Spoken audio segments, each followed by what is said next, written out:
All student. मागच्या व्हिडिओमध्ये आपण पेपर 4 याचं युनिट 4 चालू होतं आणि त्याच्यामध्ये मॅक्स वेबर यांचे राजकारणाबद्दलचे मत आपण बघितलेले होते. मॅक्स वेबर यांचा सिद्धांत बघितलेला होता आणि त्यानंतर आज आपण बघणार आहोत राजकीय परिवर्तनाचे कारणे. राजकीय परिवर्तनाचे नेमके कारणे काय आहे, म्हणजे राजकीय परिवर्तन किंवा बदल यातील अनेक कारणे आहेत, ते आता पुढील प्रमाणे कशा प्रकारे आहे ते आपण बघणार आहोत. तर सामाजिक अभिसरण व राजकीय बदल. तर यामध्ये जेव्हा माणूस किंवा समाज जुन्या परंपरा कालबाह्य पद्धतीचा त्याग करून जेव्हा नवीन प्रकारच्या सामाजिकरणासाठी लोक तयार होतात, तेव्हा त्या प्रक्रियेला सामाजिक अभिसरण म्हणतात. या सामाजिक अभिसरणाचा परिणाम अपरिहार्य राजकीय बदलात होताना दिसतो आहे. जेव्हा समाज जुन्या परंपराचा त्याग करतो आहे किंवा कालबाह्य पद्धतीचा त्याग करतो आहे, तेव्हा नवीन प्रकारच्या सामाजिकरण हा घडून येत असतो किंवा नवीन प्रकारे सामाजिकरणाची प्रक्रिया ही घडत असते. आणि जेव्हा ती सामाजिकरणाची प्रक्रिया घडत असतात, तेव्हा त्या सामाजिक अभिसरण असेही म्हणतात. आणि या अभिसरणाचे परिणाम अपरिहार्यपणे राजकीय बदलामध्ये सुद्धा भाग पाडत असतो किंवा राजकीय बदल हा सुद्धा होताना दिसतो आहे. म्हणजे जेव्हा सामाजिक अभिसरणाची प्रक्रिया ही घडत असते, तेव्हा अपरिहार्यपणे राजकीय क्षेत्रामध्ये सुद्धा कुठेतरी बदल होताना दिसते आहे. तर आर्थिक आणि सामाजिक भौतिक क्षेत्रात झालेला बदल इतर सर्व क्षेत्रामध्ये बदल घडवून आणत असतो. म्हणजे जेव्हा आर्थिक आणि सामाजिक क्षेत्रामध्ये आणि भौतिक क्षेत्रामध्ये जेव्हा बदल आपल्याला घडतो आहे, बदल हा सृष्टीचा नियम आहे, परिवर्तन हा सृष्टीचा नियम आहे. जेव्हा परिवर्तन आपल्याला कुठेतरी होत दिसतो आहे, मग तो आर्थिक क्षेत्रावरती परिणाम होत असेल किंवा औद्योगिक किंवा भौगोलिक क्षेत्रावरती परिणाम होत असेल किंवा परिवर्तन होत असेल, तर याचा सगळं परिणाम हा समाजावरती होताना आपल्याला दिसतो आहे. तर अशाच प्रकारे जेव्हा औद्योगिक आर्थिक क्षेत्रामध्ये परिवर्तन होत आहे किंवा सामाजिक क्षेत्रामध्ये परिवर्तन होत आहे, भौगोलिक क्षेत्रामध्ये परिवर्तन होत आहे, त्याचा कुठेतरी या सगळ्या परिवर्तनाचा परिणाम आपल्याला राजकीय क्षेत्रामध्ये सुद्धा जाणवतो आहे. उदाहरणार्थ, जेव्हा व्यापाराला महत्त्व आले किंवा औद्योगिक क्षेत्रामध्ये जर महत्त्व वाढले, तर हळूहळू रस्त्यांची सोय होते आहे, दळणवळणाची प्रमाण वाढते आहे. त्यानंतर ग्रामीण भागातून शहरी भागाकडे होणारे स्थलांतरणामध्ये बदल होताना दिसत आहे. त्यानंतर लोकांच्या सवयी असेल किंवा समाजाच्या सवयी आवडीनिवडीमध्ये आपल्याला बदल दिसतो आहे. शहरीकरणामुळे काही मूल्यांना सोडून द्यावे लागते. म्हणजे जेव्हा शहरीकरणाची प्रक्रिया ही होत असते, तेव्हा जुन्या पारंपरिक मूल्य असतात किंवा जुने रीतिरिवाज असतात, तिथे याला कुठेतरी सोडून लोक समोरच्या दृष्टिकोनातून जीवन जगण्याचा, म्हणजे त्यांच्या ज्या काही आवडीनिवडी आहे, सवय आहे आणि खानपान आहे, याच्यामध्ये आपल्याला बदल होताना दिसते. त्याचबरोबर काही नवीन गोष्टी स्वीकारल्या जात आहेत. या सगळ्यांचा राजकीय व्यवस्थेवरती नव्या विचारांचा महत्त्व प्राप्त होते आहे आणि परिणामतः राजकीय बदलाची प्रक्रिया सुरू होते व राजकीय परिवर्तन होण्याची ही चाहूल होते. म्हणजेच काय, तर जेव्हा कुठेतरी एखाद्या समाजामध्ये देशामध्ये कुठेतरी आर्थिक स्थितीमध्ये परिवर्तन होत आहे किंवा भौगोलिक स्थितीचं परिवर्तन होत आहे, तर या सगळ्यांचा जेव्हा परिवर्तन होत असतो, कुठल्याही एका गोष्टीवरती जरी देशात परिवर्तन झाला, तर त्याचा संपूर्ण परिवर्तनाचा परिणाम हा आपल्याला समाजामध्ये होताना दिसतो आहे. जसं की एखादा उद्योगधंदा आहे, उद्योगधंद्यामध्ये जर परिवर्तन होताना दिसतो आहे, ग्रामीण भागामध्ये जर कुठे उद्योगधंदा उभारला गेला आहे किंवा शहरी भागामध्ये नवनवीन प्रकारच्या औद्योगिकरणाची प्रक्रिया वाढत आहे, तर अशा वेळेस ग्रामीण क्षेत्राचं स्थलांतरण आपल्याला शहरी भागाकडे वाढताना दिसतो आहे. त्याचबरोबर जर कुठे खेड्यामध्ये जर एखादा कारखाना उभा होत आहे, ग्रामीण भागामध्ये एखादा कच्चा मालाची सोय आहे आणि तिथे कारखाना उभा होत आहे, शेतावरती अवलंबून असलेला कुठला तरी कारखाना उभा होत आहे, तर अशा वेळेस तिथे राहायला रस्ता वगैरे नसतो. पण कालांतराने जर आपण तिथे गेलो, तर त्या रस्त्यामध्ये तो हायवे बनवून गेलेला दिसतो आपल्याला. म्हणजे रस्त्याची दळणवळणाची प्रक्रिया ही फार मोठ्या प्रमाणे वाहनांची आयात निर्यात चालू असते आणि यामुळे तिथे विकास आपल्याला झपाट्याने झालेला दिसतो. तर अशा प्रकारे हळूहळू ते परिवर्तन होत आहे.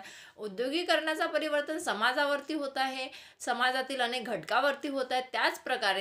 त्याचप्रमाणे परिवर्तन हा राजकीय क्षेत्रामध्ये कुठेतरी होताना आपल्याला दिसतो आहे. म्हणजे या सगळ्या गोष्टीचा विचार करता राजकीय क्षेत्रामध्ये परिवर्तन होत आहे, राजकीय विचारांचा, मूल्यांचा परिवर्तन आपल्याला होताना दिसतो आहे. तर अर्थात सामाजिक अभिसरणामुळे परिवर्तन होते, पण त्याची दिशा कोणती असू शकते. म्हणजेच काय तर सामाजिक अभिसरणामुळे परिवर्तन होते, पण त्याची दिशा कोणतीही असू शकते. म्हणजे नेमकी आपल्याला की राजकीय क्षेत्रातच परिवर्तन होत आहे असं नाही. सामाजिक अभिसरणातून प्रक्रिया होते, पण नेमकी त्याची दिशा कोणती आहे हे आपल्याला माहिती नसते, पण ते परिवर्तन होत असतो. भारत सामाजिक अभिसरणामुळे लोकशाही विचाराला चालना मिळाली, तर इराणमध्ये खोमेनी यांनी केलेल्या सामाजिक अभिसरणामुळे धार्मिक मूलतत्वावरती फोफावला जाणे म्हणजे आपल्या येथे जर सामाजिक अभिसरणामुळे लोकशाही जी विचार प्रणाली आहे त्याला वाव मिळाला किंवा त्याच्यामध्ये बदल आपल्याला होताना दिसतो आहे. तर अशा जे काही जर्मनीसारख्या ठिकाणी जर आपण विचार केला तर सामाजिक अभिसरणामुळे त्यांच्या धार्मिक मूलतत्वामध्ये वाढ झालेली पाहायला मिळते आहे. त्यानंतर भारतात सामाजिक अभिसरणाचा परिणाम म्हणून प्रादेशिकता, जात, धर्म यांना राजकारणाला महत्त्व आहे. म्हणजे राजकारणामध्ये जर अभिसरणाचा परिणाम आपल्याला पाहायला मिळत असेल, सामाजिक अभिसरणाच्या परिणामातून जर आपण विचार केला तर त्याला जात, धर्म यांना राजकारणात महत्त्व आलेले आहे. म्हणजे जेव्हा आपण वोटिंग करायला बघतो किंवा वोटिंगचा जेव्हा आपण निकाल बघतो तर विशिष्ट जातीच्या नुसार कधी कधी आपल्याला त्याचा एखादी उमेदवार निवडून आलेला दिसतो आहे किंवा विशिष्ट जातीसाठी राखीव सीटा उपलब्ध करून दिल्या जातात. आमदारसाठी, महिलांसाठी आरक्षण असतो, मग ओबीसीसाठी, म्हणजे अशा जातीनुसार सीटा आपल्याला लोकशाहीमध्ये आपल्याला बघायला मिळतं. म्हणजे जात आणि धर्म यांचा राजकारणामध्ये महत्त्व आलेले दिसते. त्याच्यानंतर म्हणजे याचा अर्थ काय की कुठलीही जातीवरती अन्याय झालेला नको आहे किंवा कुठल्याही जातीचे लोक हे मागे आले नाही पाहिजे आहे. फक्त उच्च जातीवाल्यांनाच राजकारणामध्ये प्रवेश करता येत आहे असं नाही, तर सगळ्या जाती धर्माच्या लोकांना राजकारणामध्ये प्रवेश मिळाला पाहिजे. या उद्देशाने जाती धर्माला तेवढंच महत्त्व राजकारणामध्ये आलेलं दिसतं आहे. त्याच्यानंतर आहे सामाजिक अभिसरणामुळे लोकांमध्ये राजकीय जागृती निर्माण होताना दिसते आणि लोकांच्या सरकारकडून अपेक्षा वाढलेल्या दिसते आहेत. म्हणजे जसजशी म्हणजे लोकांमध्ये राजकीय जागृती निर्माण होते तेव्हा त्या लोकांकडून जे काही शासनाबद्दल आहे किंवा सरकारबद्दल आहे ह्या अपेक्षा वाढत जातात. म्हणजे लोकांनी याचा विकास केला पाहिजे, त्याचा विकास केला, म्हणजे लोकांना राजकीय क्षेत्राची माहिती फार मोठ्या प्रमाणामध्ये मिळालेली असते. त्यानंतर लोकांचं राहण्याची दृष्टिकोन बदललेला आपल्याला पाहायला मिळतो आणि त्यानुसार सरकारकडे त्यांची अपेक्षा असते की यांनी देशाचा हा विकास करायला पाहिजे व त्यांच्याबद्दल अपेक्षा ह्या वाढलेल्या असतात. त्या पूर्ण झाल्या नाही की लोक उठाव करतात. म्हणजे जर त्या अपेक्षा पूर्ण झाल्या नाही तर मग लोक आंदोलने असेल, म्हणजे जसं आता शेतकरी आंदोलनात सध्याच्या घडीला चाललेलं दिसतोय आपल्याला, हा कशामुळे घडून येतात की सरकारला बद्दल त्यांच्याकडे फार मोठ्या अपेक्षा असतं की नाही सरकारने आमच्या शेतकऱ्यांसाठी चांगल्या सोयी दिल्या पाहिजे, चांगल्या सुखसोयी दिल्या पाहिजे, चांगला वीज बिल मोफत केलं पाहिजे. असे जे काही प्रश्न असतात, जे काही त्यांच्या अपेक्षा असतात त्या सरकारकडून त्या पूर्ण न झाल्या तर त्या अशा प्रकारे आंदोलन करून त्या अपेक्षा पूर्ण करण्याचा प्रयत्न करीत असतात. राजकीय परिवर्तन आणि अशातूनच आपल्याला राजकीय परिवर्तनही घडताना दिसतो आहे. बांगलादेशाची निर्मिती अशाच प्रकारे झाली. थोडक्यात सामाजिक अभिसरणामुळे जाणीव विकसित होतात व त्याची कृती करण्यास भाग पाडतात. म्हणजेच काय तर जेव्हा म्हणजे लोकांना स्वतःच्या हक्काची जाणीव ही निर्माण होते आहे आणि त्याच्यानुसार ते कृती करतात आणि इथे कुठेतरी राजकीय परिवर्तन होत असते. तर अशा प्रकारे राजकीय परिवर्तन होताना दिसते. तर त्यानंतर दुसरं पॉईंट आहे व्यक्ती व राजकीय बदल. तर राजकीय परिवर्तनामध्ये दुसरं पॉईंट आहे व्यक्ती व राजकीय बदल.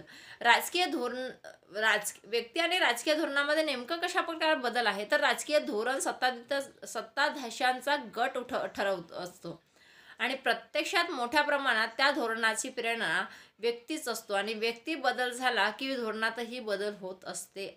आणि अनेक उदाहरणे दाखवता येईल किंवा जर व्यक्ती बदलला, एखाद्या पदावरती जर व्यक्ती बदलला तर त्या व्यक्ती बदलल्यानंतर त्याच्या जो काही पदावरती धोरणे असतात हेही काही प्रमाणात आपल्याला बदललेले दिसत आहेत. अशा मिश्र अर्थव्यवस्था व परवाना राज या परिवर्तनाचे श्रेय मनमोहन सिंग व त्यांच्या उदारीकरणाला द्यावे लागेल आहे. जे काही मिश्र व्यवस्था होती, जेव्हा मनमोहन सिंग हे अर्थव्यवस्था सांभाळत होते, तेव्हा अर्थमंत्री होते, तेव्हा आपल्याला काहीतरी धोरणे हे बदललेले दिसत आहे. मग ती व्यक्ती बदलली आहे. आता आपल्याकडे निर्मला सीतारामन आलेले आहे, त्याच्यामध्ये म्हणजे धोरणामध्ये हा बदल झालेला दिसतोय. म्हणजे जसं व्यक्ती बदलते त्यानुसार धोरणेही कुठेतरी बदलत असतात असं त्यांचं म्हणणं आहे. त्याच्यानंतर आहे व्यक्तीतील बदल हा राजकीय परिवर्तनाला जबाबदार असतो. म्हणजे व्यक्तीतील बदल हा राजकीय परिवर्तनाला तेवढाच जबाबदार असतो.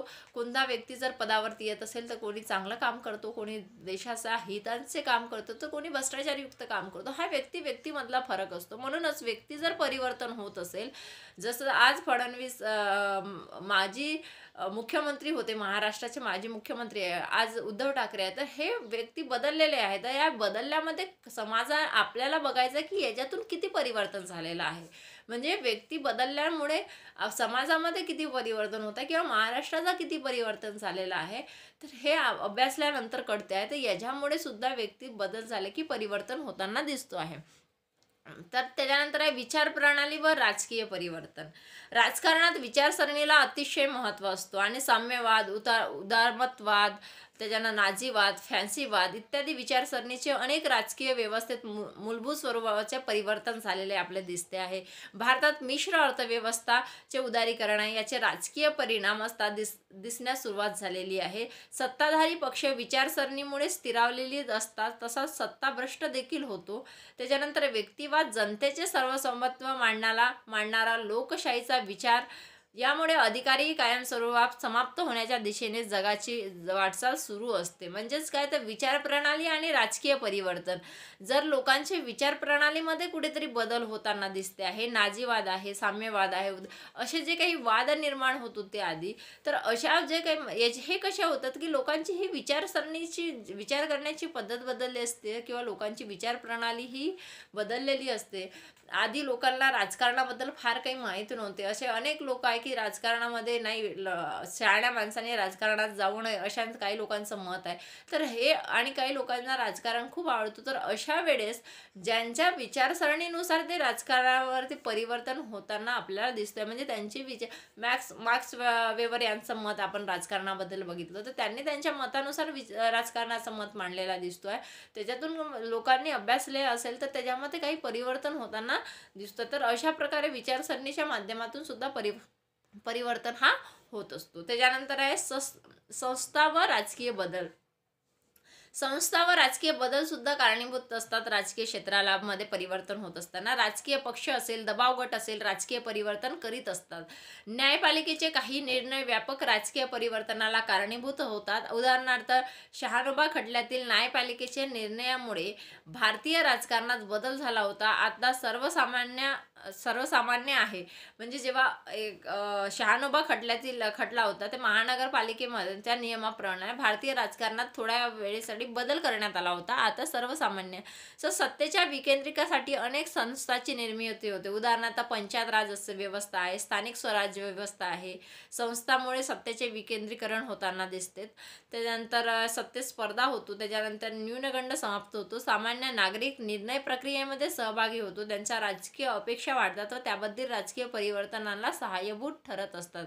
म्हणजे जसं की ज्या लोकांना खेड्यावरती असेल, ग्रामीण भागामध्ये लोकांना राजकारणाबद्दल जेवढं काही माहिती नाही, तर अशा वेळेस किंवा राजकारणाच्या ज्या काही योजना आहे, सरकारच्या योजना आहे, ह्या लोकांपर्यंत पोहोचल्या जात नाही.